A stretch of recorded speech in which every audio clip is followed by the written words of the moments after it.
bonjour, merci de nous rejoindre du côté d'Information Orientation, votre émission qui vous permet de trouver une formation qui vous convienne. Et pour nous, l'occasion dès maintenant de parler des métiers du tertiaire et de ces filières transversales, des mots un peu obscurs, et c'est pour cela que nous allons rejoindre, une fois n'est pas coutume, Claire tout de suite, qui est en duplex avec nous du côté du Hall C, pour découvrir ce que c'est que cette filière. Claire, on est très curieux. Oui Marc, nous sommes accompagnés par une personne qui va nous aider à y voir un peu plus clair. Il s'agit d'Aurore Gugnard, responsable des relations extérieures à l'Université Lyon 3. On se retrouve effectivement là sur la filière des métiers du tertiaire et des formations transversales. Est-ce que tu peux, Aurore, nous en parler un peu mieux, s'il te plaît ? Alors, en effet, filière transversale, comme ça paraît un peu compliqué à comprendre. Donc, l'idée, c'est qu'on travaille avec l'ensemble des secteurs qui sont représentés aujourd'hui, aussi bien avec l'industrie que l'agroalimentaire, le bâtiment.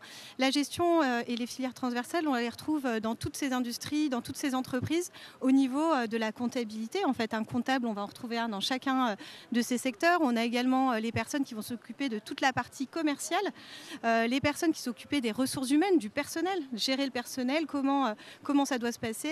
Voilà. Donc l'idée, c'est que nous, on va former des jeunes à ces métiers à différents niveaux, du bac pro en passant par le BTS, par les licences pro, mais également jusqu'à un niveau master.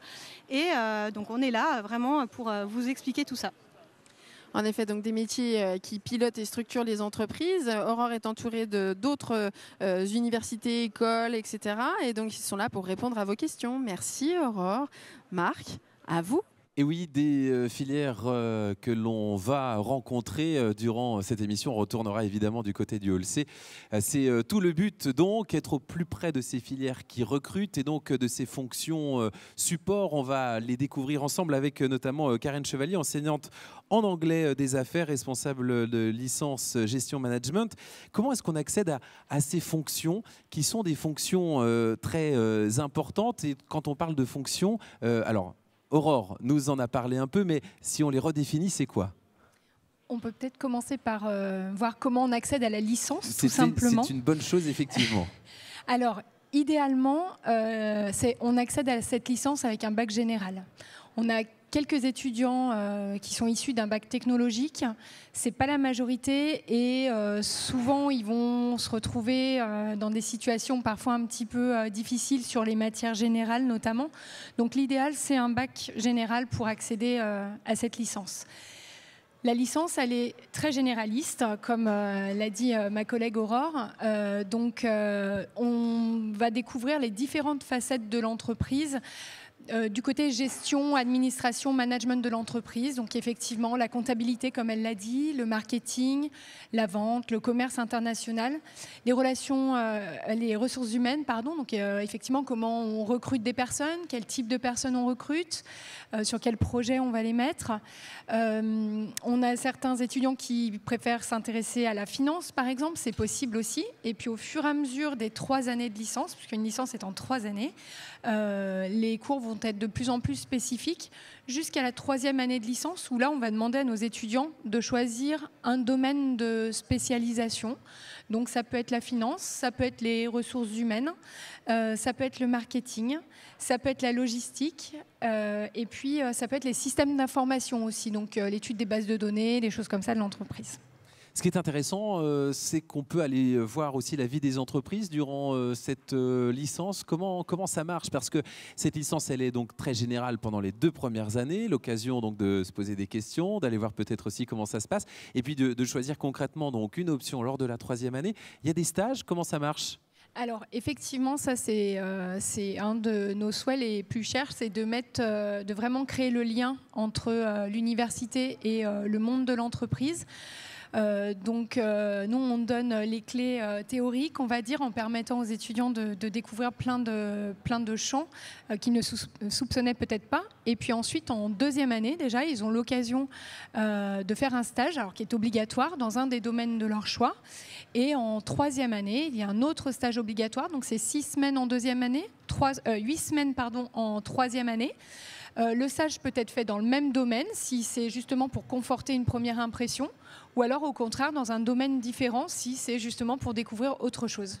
Donc Voilà. on est sur du concret et effectivement ça leur permet de valider, de choisir et donc eh bien de se projeter dans leur futur métier et peut-être aussi de continuer les études. Mais là je vais un petit peu trop loin, on en reparlera dans un instant puisque le but de ces émissions c'est de donner la parole aux étudiants. Eh bien on va rejoindre Claire du côté du Hall C en direct grâce à ce duplex. L'occasion donc eh bien là aussi de mieux comprendre et connaître le quotidien d'un étudiant.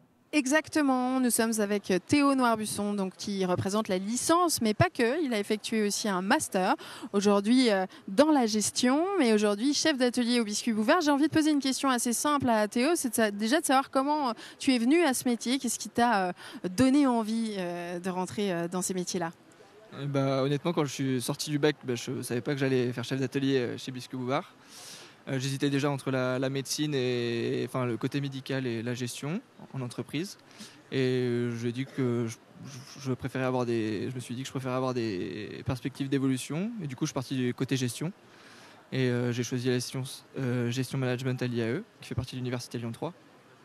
Et puis voilà, où on peut découvrir plusieurs composantes de l'entreprise.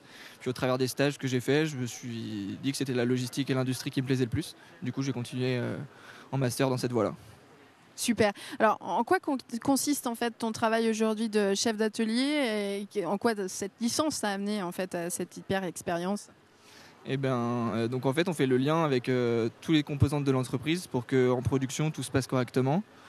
On va animer des réunions, on va faire un récap de ce qui s'est passé avec des chiffres de la veille. Pour résoudre les problématiques qu'on a rencontrées la veille, on va mettre en place des actions. On va les suivre et voilà. Et puis après, c'est la gestion de l'humain. On va faire de la qualité. On va faire Divers et variés en fait, hein. Produits, humains. Oui, finance, gestion aussi. On a une notion de rentabilité. Mais après, c'est surtout on travaille avec des gens. C'est au cœur de notre activité tous les jours. Et c'est apprendre, chacun a son caractère, s'adapter aux personnes pour qu'au final, on arrive à faire notre planning et à produire les produits qu'on nous demande de produire. Super. Vous avez vu comme Théo est passionné et passionnant. Il faut donc venir faire un tour sur ce stand de cette filière et vous rencontrerez l'ensemble du staff de l'Université Lyon 3, mais pas que, des autres écoles. Merci. Merci beaucoup. Alors, vous avez parlé de ce master qui vient donc juste après la licence. On va en parler avec Amélie. C'est donc possible de continuer ses études après la licence qui nous permet, donc on l'a bien compris, de déjà faire des études supérieures, de pouvoir peut-être trouver la bonne option, ce que l'on a envie de faire. Et une fois qu'on a trouvé, on peut vraiment se spécialiser. Je crois d'ailleurs qu'on a quelques exemples. Alors ce master, c'est quoi l'avantage de ce master? Et donc qu'est-ce qu'on peut justement, quels sont finalement la continuité de cette licence à laquelle on peut avoir accès? Oui, alors comme le disait ma collègue Karen tout à l'heure, l'avantage de ces filières transversales, c'est qu'elles permettent ensuite de s'orienter vers un domaine de spécialisation, notamment à partir déjà de la licence, parce qu'on va pouvoir choisir des modules pour se tester, en fait, si on préfère les ressources humaines, le marketing.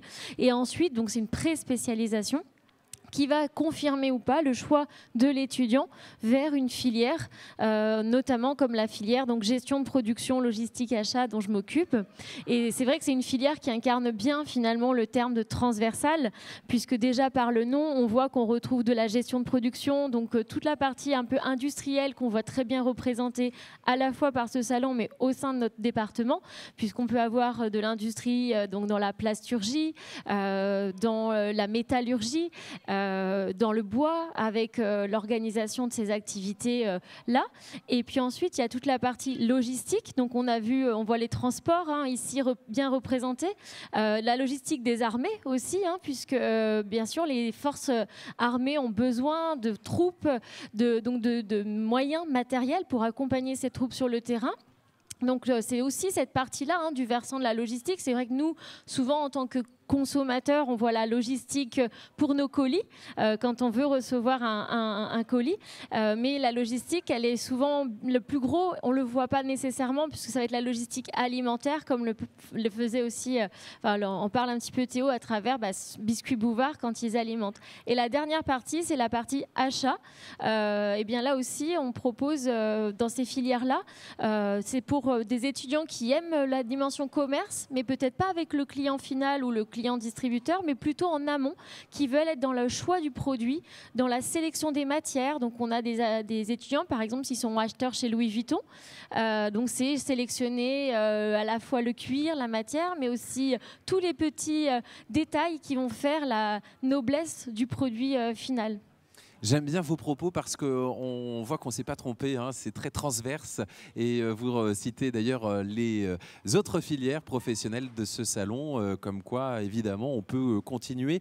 On avait d'ailleurs sur un autre de ces plateaux une jeune qui nous disait bah voilà, moi en fait j'avais envie d'arrêter l'école et puis finalement j'ai fait un bac pro notamment en logistique et puis en fait de fil en aiguille elle va peut-être même pas tarder d'arriver en master. Vous voyez comme quand finalement on arrive aussi à raccrocher quand il y a la passion, quand il y a l'envie, et puis du concret aussi, hein, j'ai l'impression, cela permet voilà, de redonner envie aux jeunes. Ça, c'est important. Alors justement, vous avez été étudiante aussi, forcément, à Lyon 3 d'ailleurs. Oui, c'est ça. Et donc, du coup, voilà, au lycée, on ne sait pas toujours quoi faire. C'était votre cas ? Tout à fait.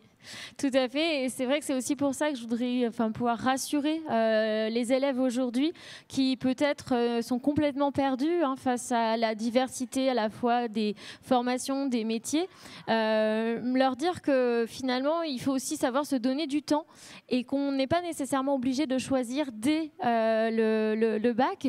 Et c'est vrai que la filière transversale a cet avantage-là, c'est-à-dire qu'elle reste pluridisciplinaire. Et effectivement, dans mon cas, c'est ce qui m'avait incité à m'orienter vers ces filières qui couvraient finalement un ensemble de domaines, puisque même dans une filière transversale, on trouve aussi du droit. Si on n'est pas sûr de vouloir se spécialiser, par exemple, dans du droit pour devenir avocat, mais qu'on aime bien ça quand même, eh bien, on peut continuer à en faire un petit peu, enfin, en découvrir en tout cas.